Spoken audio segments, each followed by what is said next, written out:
សួស្តីបងប្អូនថ្ងៃនេះខ្ញុំមានកម្មវិធីមួយសម្រាប់បងប្អូនអាចរកលុយតាមបណ្ដាញអ៊ីនធឺណិតណាមានកម្មវិធីមួយល្អអញ្ចឹងតោះទៅចាប់ផ្ដើមទាំងអស់គ្នាតោះឥឡូវយើងចាប់ផ្ដើមចូលទៅក្នុងកម្មវិធី Play Store ដើម្បី download កម្មវិធីមួយហ្នឹងនេះអញ្ចឹងយើងធ្វើការ search មកនេះ ClipClaps អញ្ចឹងដោយសារតែខ្ញុំបាន download រួចហើយអញ្ចឹងគឺវាឲ្យយើងបើក direct តែម្ដងអញ្ចឹងចំពោះបងប្អូនណាអត់បាន download ទេគឺអាចធ្វើការ install បានតោះឥឡូវយើងចាប់ផ្ដើមចូលទៅក្នុងកម្មវិធីនឹងទាំងអស់គ្នាមកទៅនេះពេលដែលយើងចូលក្នុងកម្មវិធីនឹងដំបូងគឺវាលោតមាន3ជម្រើសហើយយើងធ្វើការភ្ជាប់ណាអញ្ចឹងជាមួយជម្រើសទី1គឺមានភ្ជាប់ជាមួយនឹង Google ទី2គឺយើងភ្ជាប់ជាមួយនឹង Facebook ហើយនឹងទី3គឺយើងភ្ជាប់ជាមួយនឹងលេខទូរស័ព្ទរបស់យើងអញ្ចឹងក្នុង3ជម្រើសហ្នឹងបងប្អូនចង់ជាប់ជម្រើសមួយណាក៏បានដែរអត់អីទេដូចគ្នា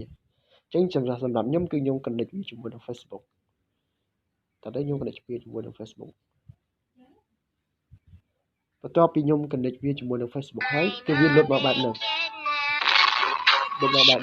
គឺមានវីដេអូមានអីច្រើនសម្រាប់ឲ្យយើងមើលអញ្ចឹងចំពោះវីដេអូហ្នឹងដែរគឺយើងមើលទៅបានកាត់នេះមានប្រហែលនាទីអញ្ចឹងវាលុតឲ្យដល់ពេលដែលយើងមើលហើយគឺកាត់នោះគឺវាលុតចូលកន្លែងនេះពាក្យ report នេះអញ្ចឹងឥឡូវវីដេអូខ្ញុំមើលឥឡូវខ្ញុំចិត្តបានហើយនេះបានសល់8 second ទៀតខ្ញុំបានកាត់អញ្ចឹងចំពោះកាត់ហ្នឹងដែរគឺយើងអាចដូរវាជាលុយណាអញ្ចឹង10000កាក់គឺយើងបាន1សេនចឹងឥឡូវនេះខ្ញុំមើលវីដេអូខ្ញុំបាន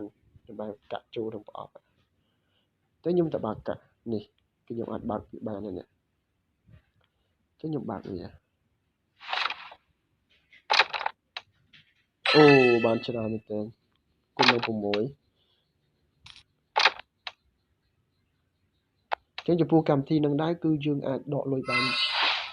នពិតអត់កុហកទេហើយបើសិនជាបងប្អូនចង់ដកគឺយើងត្រូវបង្កើត account PayPal មួយទៀតចឹងតែចំពោះការបង្កើត account PayPal ចាំវីដេអូបន្ទាប់តែខ្ញុំធ្វើវីដេអូសម្រាប់បង្កើត account PayPal ចុះហើយ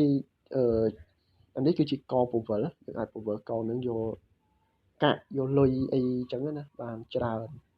មានលុយមានអីច្រើនសម្រាប់ការពវលចឹងបងប្អូនគ្រាន់តែ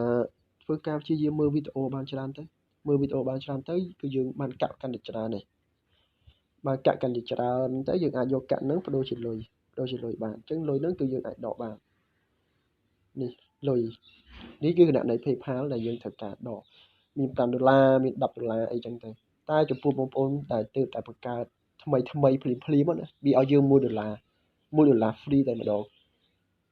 ព្រោះវាយើងបើកប្រអប់បាន$1អញ្ចឹងចំពោះបងប្អូនដែលទើបតែបង្កើតថ្មីអញ្ចឹងគឺបងប្អូនអាចដកលុយបាន10សេនចូលក្នុងគណនី PayPal អញ្ចឹងណាតែបើសិនពេលយើងដក10សេនហើយបន្ទាប់មកទៀតគឺយើងអាចដកបាន$5 $10 $15 $20អីចឹងទៅចឹងអរគុណច្រើនចឹងចាំវីដេអូបន្ទាប់ចាំខ្ញុំធ្វើវីដេអូសម្រាប់បង្កើតគណនី PayPal ឲ្យបងប្អូនសម្រាប់ធ្វើការដកលុយបានចឹងព្រោះបើសិនជាបង្កើតគណនី PayPal អត់ត្រឹមត្រូវទេគឺយើងដកលុយអត់បានទេអញ្ចឹងអរគុណច្រើនជំរាបលា